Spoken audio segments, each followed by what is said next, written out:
Hello friends, ਪਿਛਲੇ video ਵਿੱਚ ਆਪਾਂ ਚੱਕਰ ਅਤੇ ਉਸ ਦੀ ਸਪਰਸ਼ ਰੇਖਾ ਬਾਰੇ ਜਾਣਕਾਰੀ ਹਾਸਿਲ ਕੀਤੀ। ਆਓ ਕੁਝ ਜ਼ਰੂਰੀ ਪੁਆਇੰਟਸ ਨੂੰ ਦੁਬਾਰਾ ਫਿਰ ਤੋਂ ਦੁਹਰਾਈਏ।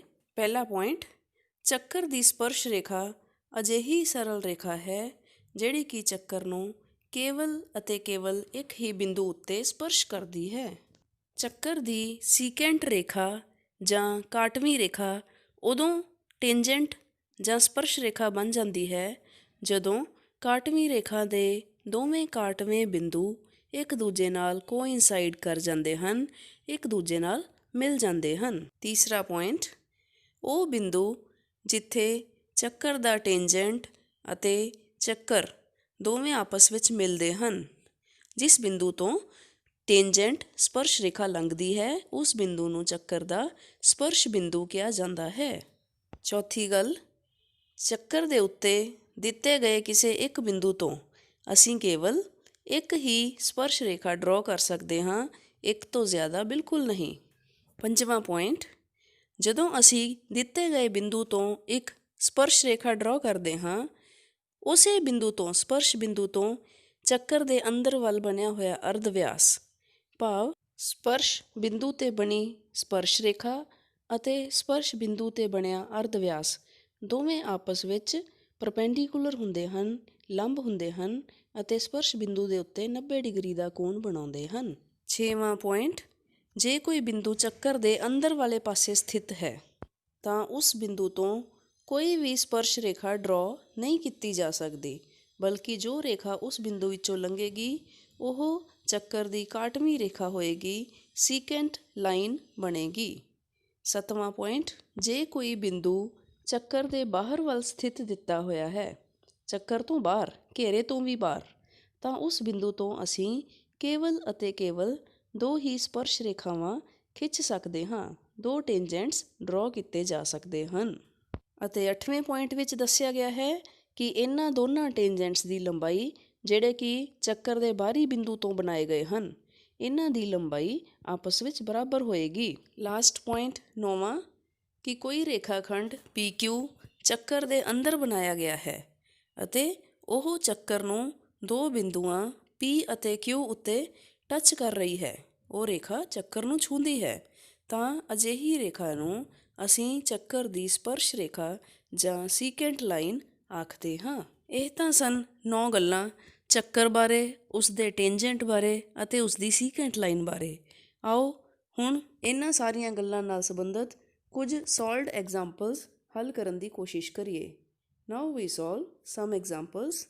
ਐਗਜ਼ਾਮਪਲ 1, ਡਰਾ ਅ circle and two lines parallel to a given line such that one is tangent and the other is a secant to the circle। ਤਾਂ ਇੱਥੇ ਪਹਿਲੀ ਐਗਜ਼ਾਮਪਲ ਵਿੱਚ ਸਾਨੂੰ ਇੱਕ ਚੱਕਰ ਦੇ ਵਿੱਚ ਦੋ ਪੈਰਲਲ ਲਾਈਨਸ, ਸਮਾਂਤਰ ਰੇਖਾਵਾਂ ਡਰਾ ਕਰਨ ਲਈ ਕਹੀਆਂ ਗਈਆਂ ਹਨ, ਜਿਨ੍ਹਾਂ ਵਿੱਚੋਂ ਇੱਕ ਲਾਈਨ ਹੋਵੇ ਚੱਕਰ ਦੀ ਸਪਰਸ਼ ਰੇਖਾ ਅਤੇ ਦੂਸਰੀ ਹੋਵੇ ਚੱਕਰ ਦੀ ਕਾਟਵੀਂ ਰੇਖਾ ਜਾਂ ਸੀਕੈਂਟ ਲਾਈਨ। ਆਓ ਇਸ ਦਾ ਹੱਲ ਦੇਖਦੇ ਹਾਂ। ਇੱਥੇ PQ ਅਤੇ LM ਦੋ ਪੈਰਲਲ ਰੇਖਾਵਾਂ ਅਸੀਂ ਚਿੱਤਰ ਦੇ ਵਿੱਚ ਬਣਾ ਲਈਆਂ ਹਨ। ਪਹਿਲੇ ਚਿੱਤਰ ਦੇ ਵਿੱਚ ਦੇਖੋ, ਜਿਹੜੀਆਂ ਕਿ AB ਗਿਵਨ ਲਾਈਨ ਦੇ ਪੈਰਲਲ ਹਨ, ਭਾਵ ਕਿ ਲਾਈਨ AB ਪੈਰਲਲ ਹੈ ਲਾਈਨ LM ਅਤੇ ਉਹ ਵੀ ਪੈਰਲਲ ਹੈ ਲਾਈਨ PQ ਦੇ। ਤਿੰਨੇ ਰੇਖਾਵਾਂ ਆਪਸ ਵਿੱਚ ਸਮਾਂਤਰ ਹਨ। ਚੱਕਰ ਦਾ ਕੇਂਦਰ O ਹੈ। ਇੱਥੇ ਚਿੱਤਰ ਤੋਂ ਸਪਸ਼ਟ ਹੋ ਰਿਹਾ ਹੈ ਕਿ PQ is a tangent line, ਭਾਵ PQ ਰੇਖਾ ਚੱਕਰ ਦੀ ਸਪਰਸ਼ ਰੇਖਾ ਹੈ, ਜਿਹੜੀ ਕਿ ਚੱਕਰ ਨੂੰ ਬਿੰਦੂ D ਉੱਤੇ ਸਪਰਸ਼ ਕਰ ਰਹੀ ਹੈ। ਉਸੇ ਤਰ੍ਹਾਂ LM ਲਾਈਨ ਚੱਕਰ ਦੇ ਵਿੱਚੋਂ ਦੀ ਹੋ ਕੇ ਉਸ ਨੂੰ ਕੱਟ ਕੇ ਲੰਘਦੀ ਹੈ, ਭਾਵ ਕਿ ਇਹ ਚੱਕਰ ਦੀ ਸੀਕੈਂਟ ਰੇਖਾ ਬਣ ਗਈ ਹੈ। ਇਸ ਤਰ੍ਹਾਂ ਅਸੀਂ ਦਿੱਤੀ ਗਈ ਰੇਖਾ AB ਦੇ ਸਮਾਂਤਰ ਨਵੀਂ ਰੇਖਾ PQ ਟੈਂਜੈਂਟ ਅਤੇ ਰੇਖਾ LM ਸੀਕੈਂਟ, ਇਹ ਸਮਾਂਤਰ ਰੇਖਾਵਾਂ ਬਣਾਉਣ ਵਿੱਚ ਸਮਰੱਥ ਹੋ ਗਏ। ਆਓ ਅੱਗੇ ਵਧੀਏ। Example 2, find the length of the tangent from a point which is at distance of 10 centimeters from the center of the circle of radius 6 centimeter। ਸਭ ਤੋਂ ਪਹਿਲਾਂ ਅਸੀਂ ਪ੍ਰਸ਼ਨ ਨੂੰ ਸਮਝਦੇ ਹਾਂ। ਇੱਥੇ ਇੱਕ ਚੱਕਰ ਦਿੱਤਾ ਗਿਆ ਹੈ ਜਿਸ ਦਾ ਕੇਂਦਰ O ਹੈ। ਚੱਕਰ ਦੇ ਬਾਹਰੀ ਭਾਗ ਵਿੱਚ ਬਿੰਦੂ P ਦਿੱਤਾ ਗਿਆ ਹੈ ਜੋ ਕਿ ਕੇਂਦਰ ਤੋਂ O ਤੋਂ 10 ਸੈਂਟੀਮੀਟਰ ਦੀ ਦੂਰੀ ਤੇ ਹੈ। ਅਸੀਂ PO ਨੂੰ ਮਿਲਾ ਦਿੱਤਾ ਹੈ। ਉਧਰ ਦੂਸਰੇ ਪਾਸੇ OQ ਚੱਕਰ ਦਾ ਅਰਧ ਵਿਆਸ ਹੈ। ਇਸ ਦੀ ਲੰਬਾਈ 6 ਸੈਂਟੀਮੀਟਰ ਦਿੱਤੀ ਗਈ ਹੈ। ਹੁਣ ਅਸੀਂ P ਅਤੇ Q ਨੂੰ ਵੀ ਜੁਆਇਨ ਕਰ ਦਿੱਤਾ ਹੈ ਅਤੇ ਇਹ ਬਣ ਗਿਆ ਹੈ ਚੱਕਰ ਦਾ ਟੈਂਜੈਂਟ ਸਪਰਸ਼ ਰੇਖਾ। ਇਸ ਸਪਰਸ਼ ਰੇਖਾ PQ ਦੀ ਲੰਬਾਈ ਅਸੀਂ ਪਤਾ ਕਰਨੀ ਹੈ। ਇਸ ਲਈ ਹੁਣ ਸਾਡੇ ਕੋਲ ਹੈ ਇੱਕ ਰਾਈਟ ਐਂਗਲ ਟਰਾਈਐਂਗਲ ਸਮਕੋਣ ਤਿਕੋਣ PQO, ਜਿਹੜਾ ਕਿ ਟੈਂਜੈਂਟ ਲਾਈਨ ਅਤੇ ਚੱਕਰ ਦੇ ਬਾਹਰੀ ਬਿੰਦੂ ਤੋਂ ਕੇਂਦਰ ਦੀ ਦੂਰੀ, ਫਿਰ ਚੱਕਰ ਦਾ ਅਰਧ ਵਿਆਸ, ਇਹਨਾਂ ਤਿੰਨ ਭੁਜਾਵਾਂ ਨੂੰ ਮਿਲਾ ਕੇ ਇੱਕ ਸਮਕੋਣ ਤ੍ਰਿਭੁਜ ਬਣ ਗਿਆ ਹੈ। ਇਸ ਤ੍ਰਿਭੁਜ ਵਿੱਚ PO 10 ਸੈਂਟੀਮੀਟਰ ਦਿੱਤਾ ਹੋਇਆ ਹੈ। OQ 6 ਸੈਂਟੀਮੀਟਰ ਚੱਕਰ ਦਾ ਅਰਧ ਵਿਆਸ ਇਹ ਵੀ ਦਿੱਤਾ ਹੋਇਆ ਹੈ ਅਤੇ PQ ਇਹ ਸਾਡੇ ਸਪਰਸ਼ ਰੇਖਾ ਦੀ ਲੰਬਾਈ ਹੈ, ਟੈਂਜੈਂਟ ਦੀ ਲੰਬਾਈ, ਇਹ ਅਸੀਂ ਪਤਾ ਕਰਨਾ ਹੈ। ਇਹ ਸਾਡਾ ਕੁਐਸਚਨ ਮਾਰਕ ਹੈ। ਹੁਣ ਕਿਉਂਕਿ ਇਹ ਇੱਕ ਰਾਈਟ ਐਂਗਲ ਟਰਾਈਐਂਗਲ ਹੈ, ਸਮਕੋਣ ਤਿਕੋਣ, ਇਸ ਵਿੱਚ ਪਾਈਥਾਗੋਰਸ ਦਾ ਸਿਧਾਂਤ ਲੱਗ ਜਾਏਗਾ ਅਤੇ ਉਸ ਤੋਂ ਸਾਨੂੰ ਪ੍ਰਾਪਤ ਹੁੰਦਾ ਹੈ ਕਰਨ ਦਾ ਵਰਗ ਬਰਾਬਰ ਹੈ ਲੰਬ ਦਾ ਵਰਗ ਪਲੱਸ ਆਧਾਰ ਦਾ ਵਰਗ, ਜਿਸ ਵਿੱਚੋਂ ਕਿ ਅਸੀਂ ਆਧਾਰ PQ ਨੂੰ ਇੱਕ ਪਾਸੇ ਰੱਖ ਕੇ ਸਮੀਕਰਨ ਬਣਾ ਲਈ। PQ ਬਰਾਬਰ ਹੈ ਵਰਗਮੂਲ PO ਦਾ ਸਕੁਅਰ ਮਾਈਨਸ OQ ਦਾ ਸਕੁਅਰ। PO ਹੈ ਸਾਡੇ ਕੋਲ 10 ਸੈਂਟੀਮੀਟਰ, ਇਹ ਅਸੀਂ ਵੈਲਿਊ ਰੱਖਤੀ 10 ਦਾ ਸਕੁਅਰ, ਮਾਈਨਸ OQ ਅਰਧ ਵਿਆਸ ਹੈ 6 ਸੈਂਟੀਮੀਟਰ, ਤਾਂ ਇਹ ਹੋ ਗਿਆ 6 ਦਾ ਸਕੁਅਰ। 10 ਸਕੁਅਰ ਮਾਈਨਸ 6 ਸਕੁਅਰ ਸਾਰੇ ਦਾ ਵਰਗਮੂਲ। 10 ਦਾ ਸਕੁਅਰ 100, 6 ਦਾ ਸਕੁਅਰ 36, 100 ਮਾਈਨਸ 36 ਦਾ ਵਰਗਮੂਲ ਭਾਵ ਕਿ 64 ਦਾ ਵਰਗਮੂਲ। ਇਹ ਬਣ ਗਿਆ PQ ਬਰਾਬਰ ਹੈ 8 ਸੈਂਟੀਮੀਟਰ ਅਤੇ PQ ਸੀ ਸਪਰਸ਼ ਰੇਖਾ ਦੀ ਲੰਬਾਈ। ਇਸ ਤਰ੍ਹਾਂ ਅਸੀਂ ਸਿੰਪਲੀ ਪਾਈਥਾਗੋਰਸ ਥਿਊਰਮ ਲਗਾ ਕੇ ਇਹ ਲੰਬਾਈ ਪਤਾ ਕਰ ਲਈ। ਆਓ ਅੱਗੇ ਚੱਲਦੇ ਹਾਂ। Example 3, prove that the tangents drawn at the ends of a diameter of a circle are parallel। ਭਾਵ ਕਿ ਜਦੋਂ ਅਸੀਂ ਚੱਕਰ ਦਾ ਵਿਆਸ ਡਰਾ ਕਰ ਲੈਂਦੇ ਹਾਂ, ਉਸ ਦੇ ਐਂਡ 'ਤੇ ਜਦੋਂ ਅਸੀਂ ਟੈਂਜੈਂਟ ਰੇਖਾ ਬਣਾਵਾਂਗੇ ਤਾਂ ਉਹ ਦੋਵੇਂ ਟੈਂਜੈਂਟ ਆਪਸ ਵਿੱਚ ਸਮਾਨ ਅੰਤਰ ਹੋਣਗੇ, ਪੈਰਲਲ ਹੋਣਗੇ। ਆਓ ਇਸ ਦਾ ਹੱਲ ਦੇਖਦੇ ਹਾਂ। ਅਸੀਂ ਇੱਥੇ ਚਿੱਤਰ ਲਿਆ ਜਿਸ ਦਾ ਕੇਂਦਰ O ਹੈ ਅਤੇ ਵਿਆਸ AB। ਵਿਆਸ ਦੇ ਅੰਤ ਬਿੰਦੂ A ਅਤੇ B ਵਿੱਚੋਂ ਅਸੀਂ ਦੋ ਟੈਂਜੈਂਟ ਰੇਖਾਵਾਂ ਖਿੱਚੀਆਂ। A ਵਿੱਚੋਂ ਲੰਘਣ ਵਾਲੀ ਸਪਰਸ਼ ਰੇਖਾ ਹੈ AP ਅਤੇ B ਵਿੱਚੋਂ ਲੰਘਣ ਵਾਲੀ ਸਪਰਸ਼ ਰੇਖਾ ਹੈ BQ।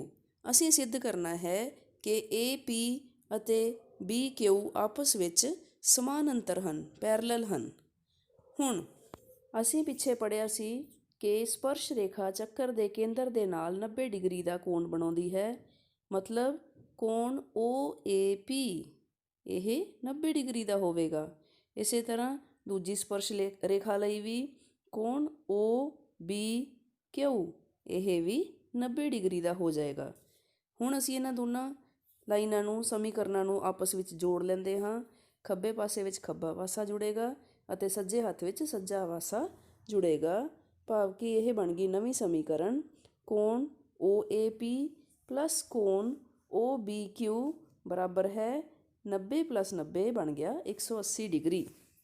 ਇੱਥੇ ਸਾਨੂੰ ਸਮਾਂਤਰ ਰੇਖਾਵਾਂ ਦਾ ਇੱਕ ਗੁਣ ਯਾਦ ਆਉਂਦਾ ਹੈ, ਜਿਹੜਾ ਕਿ ਕਹਿੰਦਾ ਸੀ ਕਿ ਸਮਾਂਤਰ ਰੇਖਾਵਾਂ ਦੇ ਅੰਦਰੂਨੀ ਕੋਣਾਂ ਦਾ ਜੋੜ ਹਮੇਸ਼ਾ 180 ਡਿਗਰੀ ਹੁੰਦਾ ਹੈ। ਜਾਂ ਫਿਰ ਇਸ ਤੋਂ ਉਲਟ ਕਹਿ ਲਈਏ ਕਿ ਜੇਕਰ ਅੰਦਰੂਨੀ ਕੋਣਾਂ ਦਾ ਜੋੜ 180 ਡਿਗਰੀ ਹੈ ਤਾਂ ਦੋਵੇਂ ਰੇਖਾਵਾਂ ਆਪਸ ਵਿੱਚ ਸਮਾਨ ਅੰਤਰ ਹਨ। ਇਹੀ ਗੱਲ ਹੁਣ ਦਿੱਤੇ ਹੋਏ ਚਿੱਤਰ ਵਿੱਚ ਵੀ ਲਾਗੂ ਹੋ ਰਹੀ ਹੈ। PA ਅਤੇ QB ਦੋ ਰੇਖਾਵਾਂ ਹਨ ਜਿਨ੍ਹਾਂ ਨੂੰ ਕਿ AB ਕਾਟਵੀਂ ਰੇਖਾ ਕੱਟ ਰਹੀ ਹੈ ਅਤੇ ਇਸ ਦੇ ਅੰਦਰੂਨੀ ਕੋਣਾਂ ਦਾ ਜੋੜ 180 ਅਸੀਂ ਹੁਣੇ ਪ੍ਰੂਵ ਕੀਤਾ ਹੈ। ਇਸ ਲਈ ਇਹ ਦੋ ਰੇਖਾਵਾਂ PA ਅਤੇ QB ਆਪਸ ਵਿੱਚ ਸਮਾਨ ਅੰਤਰ ਹਨ। ਇਸ ਤਰ੍ਹਾਂ ਅਸੀਂ ਆਪਣੀ ਥਿਊਰਮ ਦਾ ਹੱਲ ਕੱਢ ਲਿਆ ਹੈ, ਪ੍ਰੂਵ ਕਰ ਦਿੱਤਾ ਹੈ ਕਿ ਦੋ ਟੈਂਜੈਂਟਸ ਜਿਹੜੇ ਕਿ ਵਿਆਸ ਦੇ ਅੰਤ ਬਿੰਦੂਆਂ ਤੋਂ ਡਰਾ ਕੀਤੇ ਜਾਂਦੇ ਹਨ, ਉਹ ਦੋਵੇਂ ਟੈਂਜੈਂਟਸ ਸਪਰਸ਼ ਰੇਖਾਵਾਂ ਆਪਸ ਵਿੱਚ ਸਮਾਨ ਅੰਤਰ ਹੋਣਗੀਆਂ। ਤਾਂ ਤੁਸੀਂ ਦੇਖਿਆ ਸਾਥੀਓ ਕਿ ਅਸੀਂ ਚੱਕਰ ਅਤੇ ਉਸ ਦੀਆਂ ਸਪਰਸ਼ ਰੇਖਾਵਾਂ ਬਾਰੇ ਕਾਫੀ ਕੁਝ ਸਿੱਖ ਲਿਆ ਹੈ। ਅਗਲੇ ਵੀਡੀਓ ਵਿੱਚ ਅਸੀਂ ਹੋਰ ਵੀ ਜਾਣਕਾਰੀ ਹਾਸਿਲ ਕਰਾਂਗੇ। ਉਦੋਂ ਤੱਕ ਤੁਸੀਂ ਇਸ ਤਰ੍ਹਾਂ ਦੇ ਹੋਰ ਸਵਾਲ ਕੱਢਣ ਦੀ ਕੋਸ਼ਿਸ਼ ਕਰੋ ਅਤੇ ਆਪਣੀਆਂ ਕੁਐਰੀਜ਼ ਨੂੰ ਸਾਡੇ ਸੰਪਰਕ ਬਾਕਸ ਵਿੱਚ ਲਿਖ ਕੇ ਸਾਨੂੰ ਜ਼ਰੂਰ ਲਿਖੋ। ਅੱਜ ਦੇ ਲਈ ਬਸ ਇੰਨਾ ਹੀ। Take care and work hard. Bye bye.